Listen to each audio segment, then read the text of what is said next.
সুপ্রিয় দর্শক, বিগত কয়েক মাস থেকে কিন্তু আলুর দাম ঠেকেছে তলানিতে।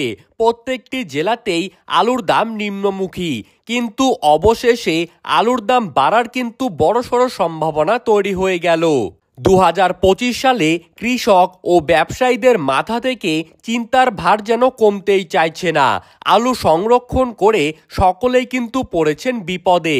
দক্ষিণবঙ্গের তুলনায় উত্তরবঙ্গের জেলাগুলিতে কিন্তু আলুর দাম সব থেকে বেশি নিম্নমুখী। বেশ কয়েকটি কারণের ওপর নির্ভর করে এই আলুর দাম কিন্তু দিনের পর দিন কমে যাচ্ছে, কিন্তু অবশেষে বেশ কয়েকটি কারণের উপর নির্ভর করেই আবারও কিন্তু আলুর দাম বাড়তে চলেছে। তো এই সমস্ত বিষয়ে বড় তথ্য কিন্তু জানিয়ে দিলেন পশ্চিমবঙ্গের আলু ব্যবসায়ী সমিতি। তো দর্শক বন্ধুরা, কি কি কারণের উপর ভিত্তি করে আলুর দাম বাড়তে চলেছে আজকের দিনে দাঁড়িয়ে পশ্চিমবঙ্গের উত্তরবঙ্গ থেকে শুরু করে দক্ষিণবঙ্গের প্রত্যেকটি জেলাতে আলুর বর্তমান পরিস্থিতি কী রকম রয়েছে, 2025 সালে আপনারা কি আলু সংরক্ষণ করে লাভ করতে পারবেন নাকি লস খেতে হবে, তো এই সমস্ত বিষয়ে বড় বড় ব্যবসায়ীরা কি কি তথ্য জানালেন তাই কিন্তু আপনারা জানতে পারবেন এই ভিডিওটির মাধ্যমে। তাই বিস্তারিতভাবে জানতে হলে ভিডিওটিকে শেষ পর্যন্ত দেখতে থাকবেন।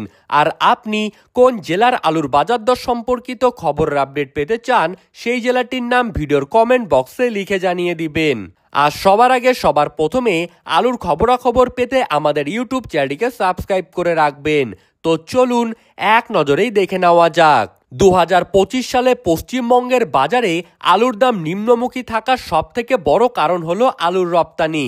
বর্তমানে ভিন রাজ্যগুলিতে কিন্তু আলুর চাহিদা তলানিতে রয়েছে, যার ফলে পশ্চিমবঙ্গ থেকে ভিন রাজ্যে কিন্তু আলুর রপ্তানি হচ্ছে না। আর পশ্চিমবঙ্গের ব্যবসায়ীদের সবথেকে বড় বাজার বাংলাদেশ। আর 2025 সালে বাংলাদেশে কিন্তু এক সুতো আলুও কিন্তু রপ্তানি করা হয়নি। তার সবথেকে বড় কারণ হলো এবছর বাংলাদেশের চাষিরা আলু এত পরিমাণে ফলিয়েছেন যে তাদের চাহিদার তুলনায় বাংলাদেশে আলুর উৎপাদন বেশি হয়ে গিয়েছে।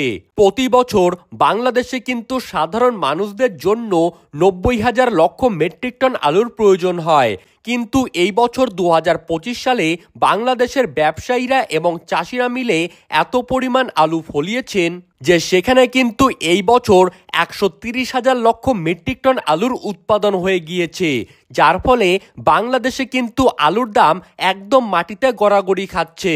বাংলাদেশের আলু চাষিরা কিভাবে তারা নিজেদের ঋণ শোধ করবেন তা নিয়েই কিন্তু তারা ভেবে কুল কিনারা পাচ্ছেন না। এবং পশ্চিমবঙ্গের আলুর বাজারে যা দেখা যাচ্ছে, 2025 সালে কিন্তু বাংলাদেশে আলুর রপ্তানির তেমন কোনো সম্ভাবনা নেই।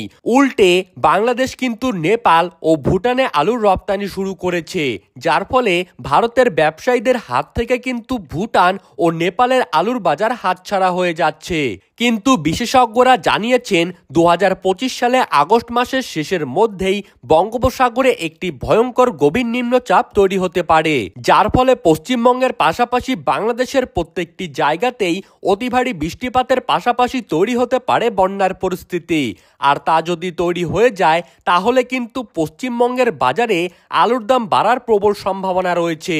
সকল ব্যবসায়ীরা এবং চাষি ভাইরা কিন্তু তাকিয়ে আছেন যে কবে আলুর দাম বাড়বে এবং কবে তারা নিজেদের ঋণ শোধ করতে পারবেন। তো সুপ্রিয় দর্শক, এই ছিল আজকের আলু সম্পর্কিত বাজারের সর্বশেষ আপডেট। এই রকমই আলুর খবর পেতে হলে আমাদের ইউটিউব চ্যানেলটিকে সাবস্ক্রাইব করে রাখবেন। ধন্যবাদ।